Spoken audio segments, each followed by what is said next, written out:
আসসালামু আলাইকুম। কেমন আছেন সবাই? আশা করি সবাই ভালো আছেন। আলহামদুলিল্লাহ আমি অনেক ভালো আছি। আমার হাতে একটি নোকিয়ার মাদারবোর্ড আপনারা দেখতে পাচ্ছেন। এই মাদারবোর্ডটি চার্জিং পিনের সমস্যা। চার্জিং পিনটি আমরা কীভাবে সঠিক নিয়মে পরিবর্তন করব, আজকের এই ভিডিওটিতে আমি আপনাদেরকে সেটি শেখাবো। প্রথমে কিন্তু আমি সম্পূর্ণ বোর্ডটা খুলে নিয়েছি এবং দেখতে পাচ্ছেন ডিসপ্লেটি এপাশ থেকে ছাড়িয়ে আমি এপাশে উল্টাই দিয়ে একটি গার্ডার মেরে রাখছি, যাতে ডিসপ্লে রেবনটি ছিঁড়ে না যায়, ডিসপ্লেটি নষ্ট না হয়ে যায়। সেই কারণে এখানে একটি গার্ডার মেরে রাখছি এবং বোর্ডটিকে আমরা এখানে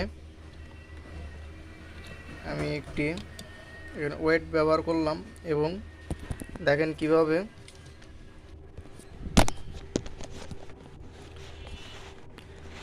চার্জিং পিনটি পরিবর্তন করি, আপনারা দেখেন।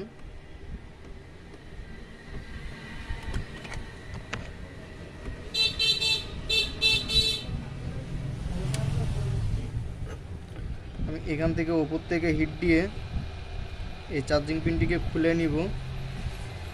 ওপর থেকে হিট দিলে কি হবে, আমাদের মাদারবোর্ডটি কিন্তু খুবই কম হিটে আমাদের এই চার্জিং পিনটি কিন্তু খুলে যাবে।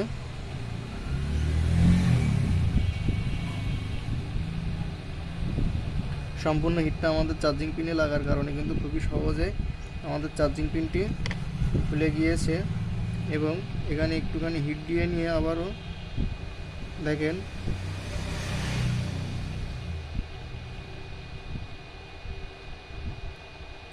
আমি এখানে চার্জিং পিনটি বসিয়ে দিলাম এবং এখানে এভাবে একটু চেপে ধরলাম।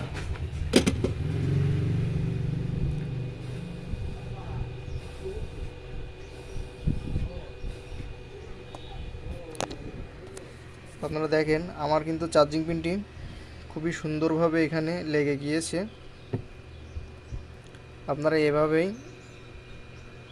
নোকিয়া ফোনের চার্জিং পিনগুলো পরিবর্তন করতে পারেন এবং এখানে আমাদেরকে খুবই সুন্দরভাবে সোল্ডারিং করে দিতে হবে, তাহলে আমাদের চার্জিং পিনটি খুবই সুন্দর এবং অনেক দিন ধরে কাস্টমার ব্যবহার করতে পারবে।